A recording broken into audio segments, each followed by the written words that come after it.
morning. I didn't sleep very well. That water was super loud. Kept me awake all night. It's time to get going.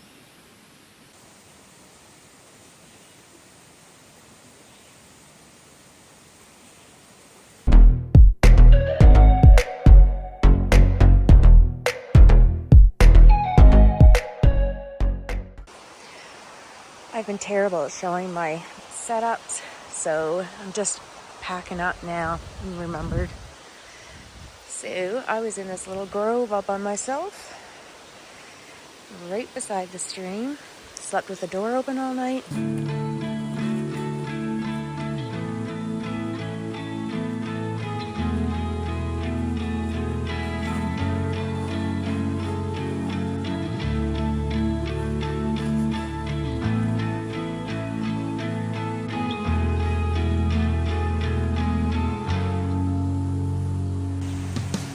So this was the whole campsite.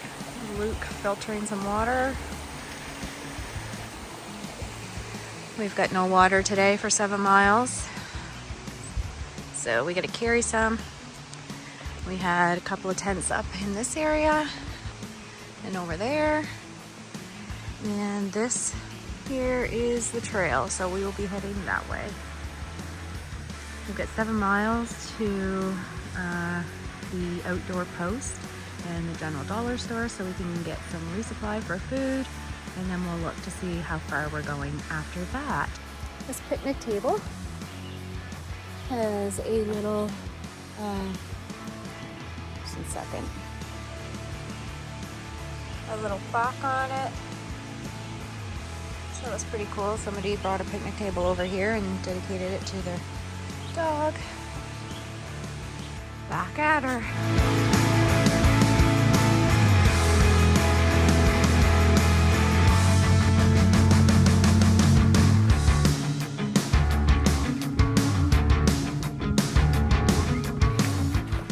So the outpost in Bland, where we're headed, actually closes at 2. So we're kind of just pushing it to get there before it closes. I don't think there'll be a few things I'll pick up. Everything else I can get at the Dollar General. So I think Luke was looking at getting some meals and stuff. So the push is on.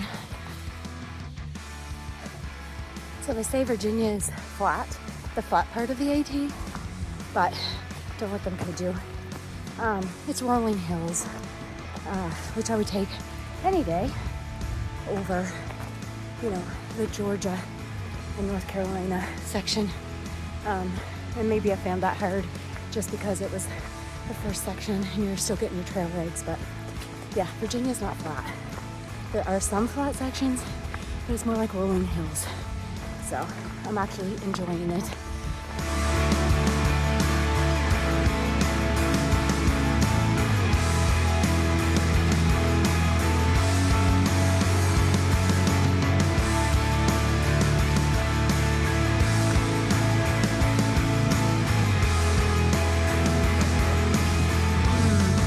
Definitely.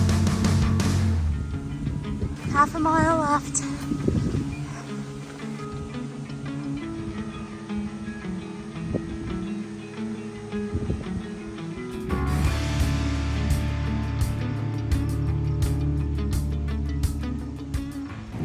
Had a burger and fry at the outpost back there, and headed on possibly to the next 2 shelters.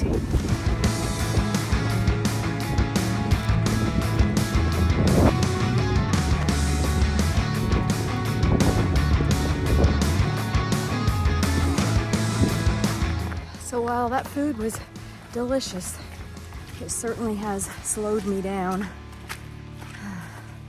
Second, I'm going through some mud here. So we agreed on the second shelter, I believe, which means we have like a 10-mile carry for water. So I'm carrying 3 liters of water, and I could drink that all right now probably. So it's gonna be a struggle, but hopefully we are in the green tunnel and I get some shade and it won't be so bad. So I gotta get out of here.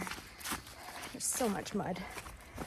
Bypassing Helvey's Mill Shelter. It's a quarter of a mile down that way. And then the water is another 0.2 miles down a steep hill. So that is why, well, one of the reasons we have chosen to carry on to the next shelter, which I believe is like Jenny's shelter, I think it's called. But it's a distance and like I said, no water. So let's see what we can get knocked out. Another break time. I just met a buck from Maryland. He was pretty cool. I'm gonna take a 5-minute break and head back out. I think there's like 7 miles left to the shelter, so.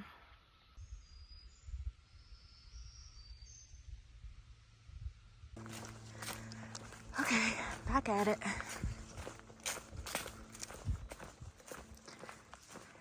Oh my gosh, you guys, I didn't even know this was coming up. I wasn't even paying attention. But I've hit 600 miles. All right. I was slowly dying on this trail today. It's I don't know, 18, 19 miles, I think. And I still have like 4 left, so I'm, and it's warm, and I want something to drink besides what's on my shoulder. But anyway, that 600 mile sign, I didn't even know it was coming up today. I didn't even think about it. So that's exciting, another 100 miles down. So our water source is dried up.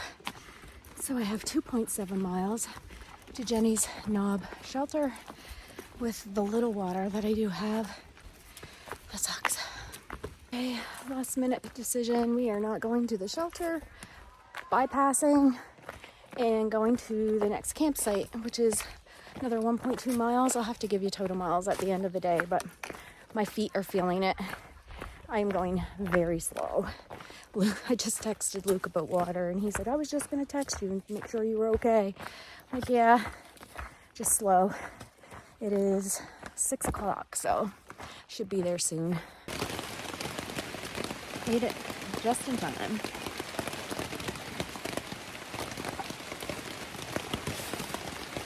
I'm eating peanut butter